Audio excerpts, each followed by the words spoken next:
What's going on, everyone? Welcome back to the show. So today we're going to talk about jobs. Now, I know you guys are thinking, well, you know what? I'm retired. I'm on a fixed income. Why should I care about people working? Well, if you're retired, if you're living on a fixed income, and most of the people who watch my channel are living on a fixed income, you do need to pay attention to what's going on in the job market. We want a good economy. We want people going back to work because that all helps when it comes to Social Security, 401ks. And so I'm going to show you a clip and then we're going to break it down and we're going to talk a little bit about what it means. But first off, you guys can do me a favor. Please like the video, subscribe to the channel, hit that little bell notification, and then click all. By clicking all, you'll get notified anytime we post a video. We do daily videos here. So by clicking the bell notification and clicking all, you should be getting updated every day. And just a reminder, thank you guys all for your support. I really appreciate it. And if you want to follow me on Twitter, you can at the TEC Show Live. Okay, so first off, I'm going to show you guys this clip. This is going to be talking about the unemployment rate and jobs. And then we're going to talk a little bit about this. And then I'm going to tie this into why this is important for people on a fixed income, people receiving Social Security, and people receiving retirement benefits and things like that. Okay, let's go ahead. Here we go. So let's bring in former Labor Secretary under President Clinton, Robert Reich, former Council of Economic Advisors, acting chair under Trump, Tyler Goodspeed, and the president and CEO of the National Urban League, Mark Morial. Robert, I'm going to start with you because you've kind of been studying these issues, for decades. Is there anything that you see in a hot headline number in jobs that concerns you? Well, I'm concerned a little bit about the slowing down of the economy, and I think you're absolutely right. The U6 measure tends to be a better and more sensitive measure.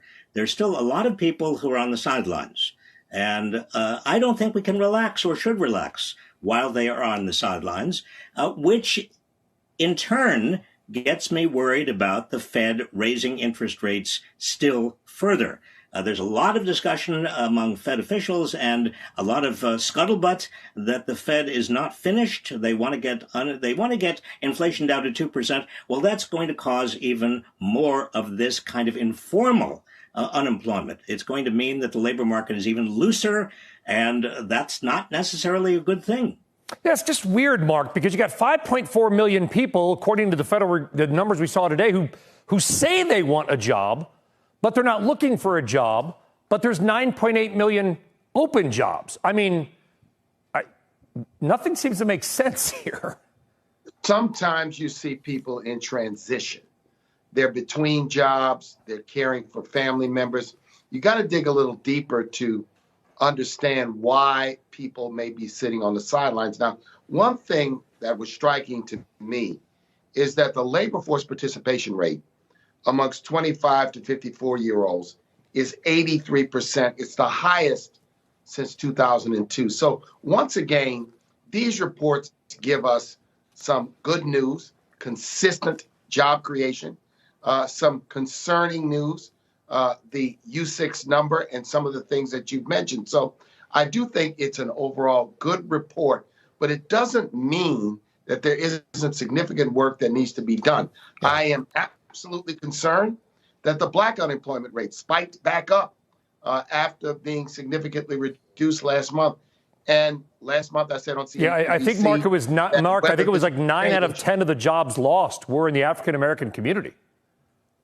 Yeah, and it's a great concern because last month people said the headline was that that differential had been reduced. And I said, no, we've got to look at the long-term trend. So there are areas of great concern, but on an overall basis, when you have 17 months of an unemployment rate below 4%, 3.9 million people more working today than in 2020, we've got to understand that we've got to look at these numbers on a comparative basis while having a discussion about what we need to do to improve this economy for everyone. If people follow me on Twitter or social media, Tyler, they know that I've been a little bit critical of the president on some of the claims about jobs, 13.2 million. That's off a very select base at the pandemic low. But the one thing I will give the president a lot of credit on is his conversations around childcare, because I'm willing to bet if we polled our audience, all right, particularly a lot of working families out there, when they add up the cost of things like childcare and commuting, Yes. and then they do the taxes on top of that, you know what you realize? I'm willing to bet if you lived in New Jersey, Tyler, and you're making less than $60,000 or $70,000 a year and got a couple of kids that need childcare, it does not pay to work.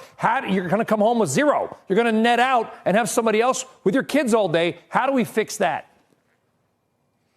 Well, I think one way to fix it would be to indicate that you're going to make permanent the child tax credit provisions in the 2017 tax law. Because remember, in the 2017 tax law, we not only doubled the child tax credit, we also expanded the refundability of it. So even if you didn't face federal tax liability, so long as you were working, you could claim the expanded tax credit.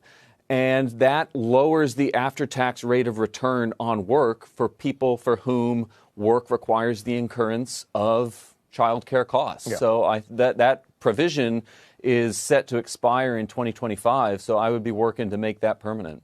Okay, so you see some of the problems when it comes to unemployment, when it comes to people not wanting to go back to work, and we're going to talk about a few of these things. The first thing that they talked about is the Federal Reserve wants inflation to go down to about 2%. So that CPI score that we talk about every month. So if they want it down to 2%, that means they're going to have to raise interest rates again. So the anticipation is they're going to raise interest rates in July. We also might see them raise interest rates again later in the year.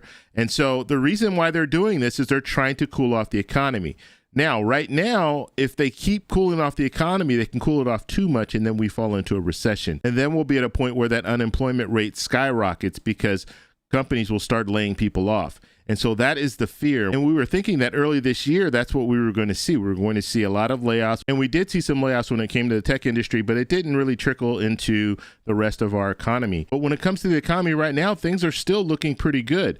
You saw that stat that they were talking about, 5.4 million people want a job, and you have 9.8 million jobs available.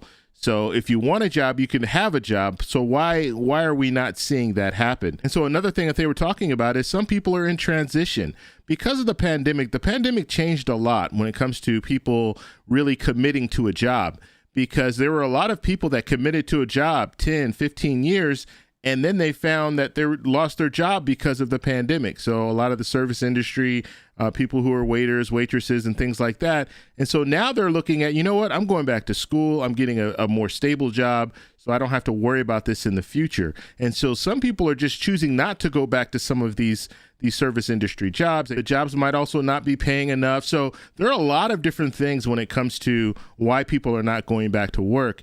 And they threw in that wrinkle where they were talking about the fact that in some situations, it might be cheaper. Let's say you're a family, you have a husband and wife, and the husband's working or the wife's working. It might be beneficial for one of the parents to not work that way because of childcare and all these other expenses. You have to have a car, you have to pay for gas, you have all this different stuff that you have to pay for. And now, I don't know if you guys have looked at the car market lately, but it's ridiculous how expensive cars are. I mean, it's a joke. I mean, you're talking $70,000, $80,000 for a brand new car, and that's at a time where interest rates are really high. So you're going to go in there, pay $70,000 for an SUV, and the interest rates are high. So people, I mean, it's crazy. It's crazy what some of these dealers are charging for vehicles. And so it might be more beneficial for one of the parents to stay home and watch the kids and do all that while the other parent is out working. And so that might also be a reason why people just are choosing not to go back to work. And they might also say, you know what, I can do remote work. I can do that part-time. I don't have to work a 40-hour job, and they're saving money on gas and a vehicle and all this other stuff. So it's really interesting to see what's going on right now. But the fear is that the Federal Reserve is going to go too far with raising interest rates. So we're just going to have to follow that and see where it goes. Now, why is this important for people on a fixed income? The reason why this is important for people who are retired on a fixed income or receiving a 401k, we want a good economy first, because a good economy means 401ks are doing well. It also means that we have a strong workforce. We want people working. The more people working, that's helping out when it comes to Social Security, because you have more people paying into the payroll tax, and all that money is going to the beneficiaries, the current beneficiaries. And so we want that. We want more people working. When the unemployment rate shoots up, that's not what we want, because now you have less people in the workforce. And also those people who are let go, those people are going to start receiving unemployment benefits. And so in essence, it's taking that revenue stream from Social Security if you have less people in the workforce. So that's why we need to pay attention to what's going on. And so we're going to stay focused on the Federal Reserve. I'll let you guys know if they raise interest rates in July, what they'll be raising it to, as well as the CPI score will be coming out. I believe it's July 12th. So I'll give you that information as well, just so you guys know what's going on when it comes to that, because that's something else we need to watch. We need to watch inflation. Is inflation continuing to go down, or is it going to start skyrocketing back up? We don't want to see it go back up. Obviously, people are struggling right now when they go to the grocery store and buy groceries. We actually want those prices to continue to drop. So I want to know what you guys think about all this. So let me know in the comments below. If you like this video, please give me a thumbs up. Please subscribe for more, and I'll talk to you in the next one. Bye.